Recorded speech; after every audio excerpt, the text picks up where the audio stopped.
So if you could teach me or ramble to me about anything you adore or feel passionate about right now, what would it be? What lights up your heart? For me, it's always been world building very broadly, and the stuff that seeps into, whether it's fantasy settings or like tabletop RPG settings like Dungeons and Dragons. Mm-hmm. I have always had a really, really strong appreciation for like good and interesting worlds, because I think it's very easy. It's very easy to put the most generic thing you can think of, make a fantasy setting, throw in some elves, throw in some orcs, don't do anything else. Mm-hmm. And like, that works. But I get so excited when I'm like reading something and I think that is so clever. The way this is set up to work makes so much sense, and it is done in such an interesting way. I've always felt this in particular with Brandon Sanderson. He's like my favorite author, and every time I read one of his books, he'll always have a major aspect of his stories, whether it's like how the magic works or like the cities and like the cultures that he has, and I always think that is so interesting and an interesting way of going about making this, and it's so unique and it stands out so much. Really, it lights my mind ablaze with just like ideas of like what I could do. Well, for example, like this is something in his like recent, his not most recent, but his ongoing book series, the Stormlight Archives. He has like a magic system that effectively functions on like there's like this magical source called Stormlight, and it's stored in gemstones. You have to get it by like hanging gemstones out during this major hurricane level storm that sweeps over the continent like every like month or so. Mm-hmm. And then it can be expended for like a few like certain magical ideas, and like the cultures are designed around that like storm. It's very focused on this storm that sweeps over the continent, you know? So everywhere on the east continent, or the eastern part of the continent where the storm starts, is like barren, it's rocky. When he talks about the creatures that live there, they're all like crustaceans, or they're designed in such a way where it's like, oh, that makes sense. I can see why, despite the fact that there's a hurricane level storm, these things are surviving here. And it's so interesting. I've seen like a lot of different shows and a lot of different fantasy, and a lot of them pull from those really just like archetypal elements. Mm-hmm. You know, there's just like, hey, here's magic, it can do stuff, or there's elves, there's orcs, look at that. And, you know, again, it works. It makes sense for certain settings.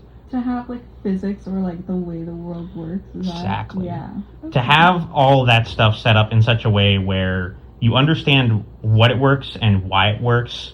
You know, there's nothing better than seeing something and it's like, oh yeah, this, like, we do it like this around here. And you're like, oh, that makes perfect sense for, like, what I know about this world. So I love that so much. And I love seeing that in a variety of, like, settings in terms of history. You know, I've spent a lot of time just reading, like, the D&D lore books. Like, not even, like, novels or anything. Just, like, here's a list of all the lore about this thing. That's so you. So, like, when would you say that, like, this started for you? When in your life? I initially, like, I read a lot of, like, fantasy and stuff growing up. Especially, like, a lot of more modern series, like a Fablehaven. I also got into Brandon Sanderson pretty young. You know, like, I was in middle school when I started reading his books. He has a young adult series called the, like, Alcatraz Versus series. And that is kind of one of the instances where I really was first like, oh, wow, this is so clever, you know? Because in that book, the magic system is done through, like, special glasses and, like, glass that is used to make different lenses.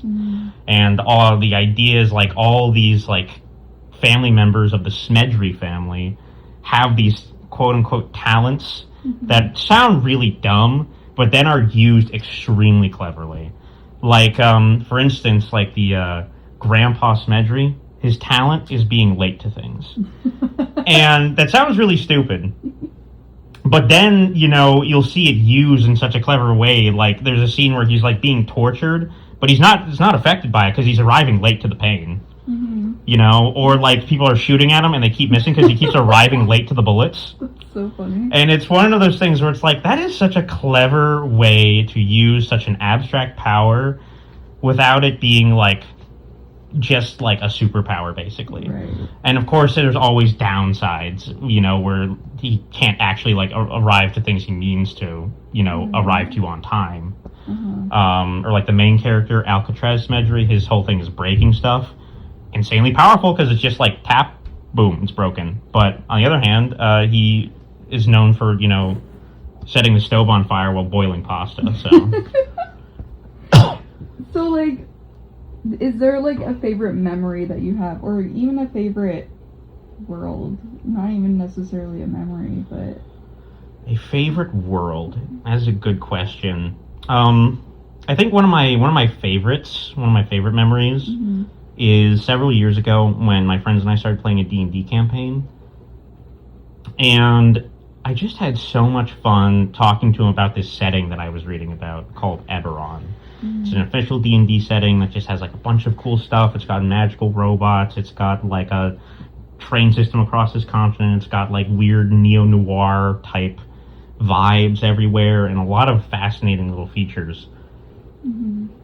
And I just remember having so much fun just like going through it with him. Like, isn't this such a cool thing? Isn't this so neat? I can't wait to play this. I get so excited.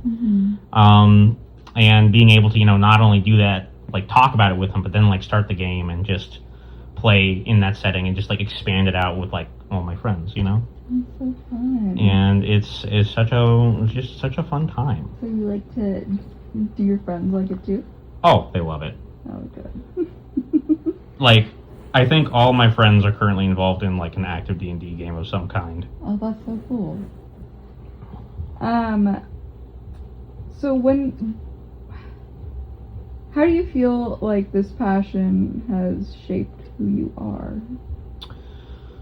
I would say it shaped who I am in the sense that I like to take a very broad look at systems and like how things interact, and I kind of feel like that impacts how I do my job. Because like I do IT, and that's like a skill set that you need.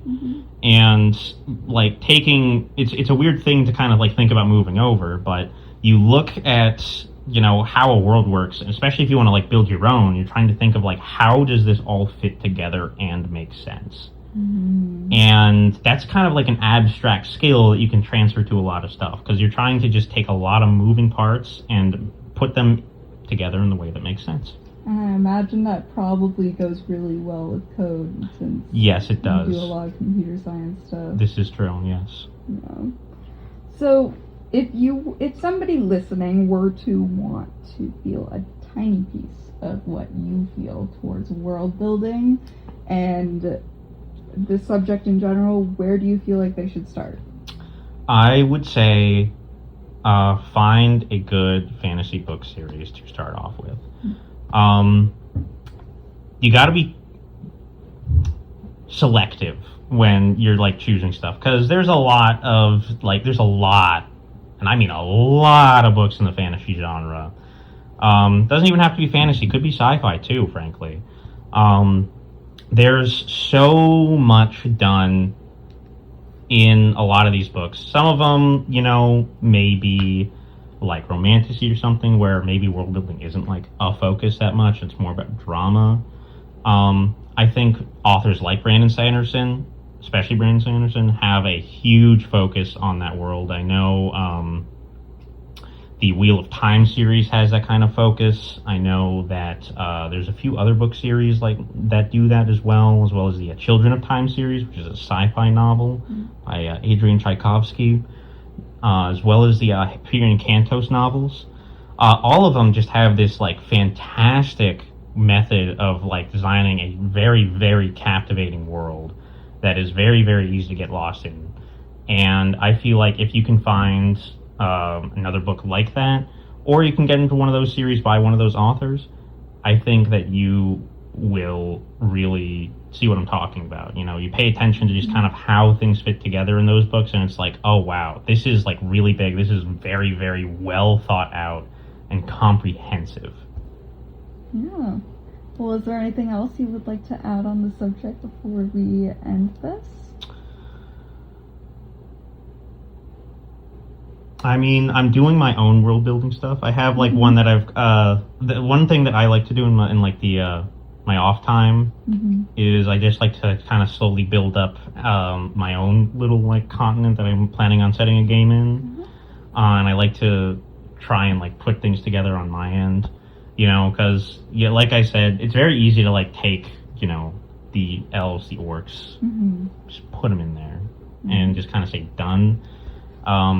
But I've seen many other people who made D&D books, as well as people who just like made stories related to it, figure out how to make a lot of these situations a lot more interesting. And that's what I'm trying really, really hard to do right now. Take a lot of the stuff I've heard and either like twist it or come up with something new, while still kind of making it familiar enough that I could say like, hey, this is my custom setting. You want to just drop in and play a game? Yeah. That's so cool. Well, thank you so much. You're very welcome.